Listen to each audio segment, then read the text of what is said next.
Bună ziua tuturor, bine v-am regăsit și astăzi o să vă spun despre faptul că noi trebuie să știm că avem pe cineva care ne vrea răul și poate acționa prin diverse situații, prin diverse persoane. Scopul lui este să ne abată de la Dumnezeu, să ne facă să ne devieze atenția de la Dumnezeu și, bineînțeles, să genereze în noi condiție de suferință, de nefericire, pentru că cu cât trezești într-un om amărăciune, cu atât omul dintr-o stare de durere și amărăciune e mult mai vulnerabil să facă un păcat. De exemplu, am văzut foarte bine oameni care când sunt dezamăgiți tind să bea sau oameni care când se simt singuri tind să alerge în desfrâu. Deci, asta vrea vrăjmașul, să te facă să te simți cât mai vulnerabil, da? Ca odată ce tu te simți vulnerabil, fiți atenți că vulnerabilitatea nu este un defect în fața lui Dumnezeu. Noi trebuie să fim vulnerabili înaintea lui Dumnezeu, adică vulnerabili în sensul că deschiși, ca niște copii. Nu trebuie să fim vulnerabili în fața vrăjmașului, pentru că Domnul nostru l-a învins pe cruce. Înapoi a mea, Satan, Domnul meu te-a învins pe cruce. Sângele lui Iisus Hristos.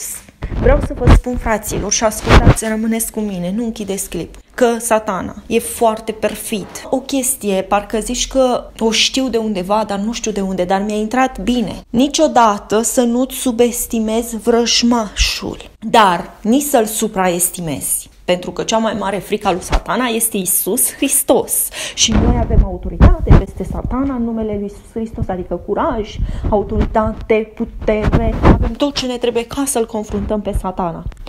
Noi ce trebuie să facem este să stăm vigilenți. Că de asta spune vegheați, adică la cuvinte, la gânduri. Și, da, Satana, bineînțeles, are duhuri pe care și le-a trimis. Duhuri care au intrat în diversi oameni. Duhul Sfânt în veci nu s-ar certa. Deci, clar, această voce. Și vreau să vă mai zic ceva. Sunt două tipuri de voci. Ori vocea, deci prin oameni, ca să vă faceți o idee și să știți de acum încolo cum stă treaba. Printr-un om poate să acționeze doar două voci. Ori vocea Duhului Sfânt, ori vocea diavolului, a Satanei. Da, hai să revin. Da? Tu trebuie să-ți menții că asta înseamnă să fii purificat de sub patimi. Și patimile astea nu sunt doar fizice, sunt și sufletești.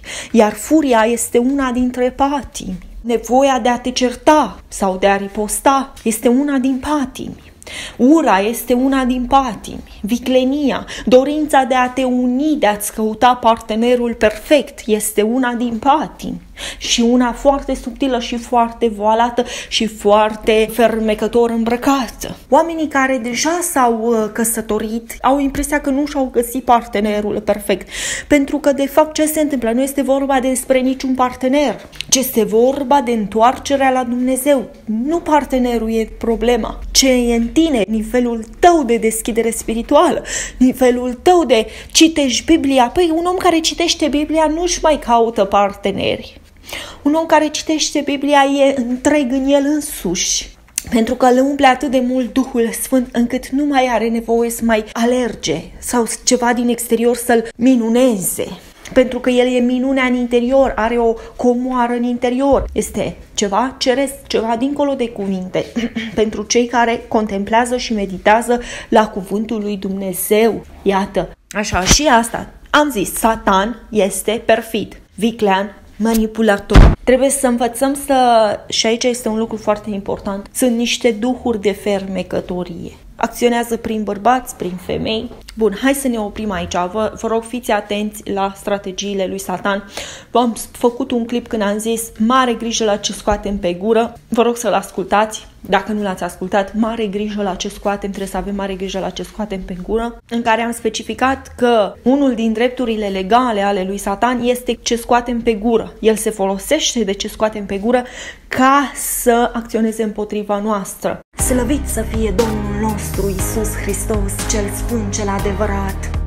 Slăvit să fie Tatăl Ceresc împreună cu Hristos Iisus, cel sfânt, cel adevărat, Fiul, cel ce s-a înălțat la Tatăl și a înviat din morți. Slăvit să fie Duhul Sfânt în veci de veci.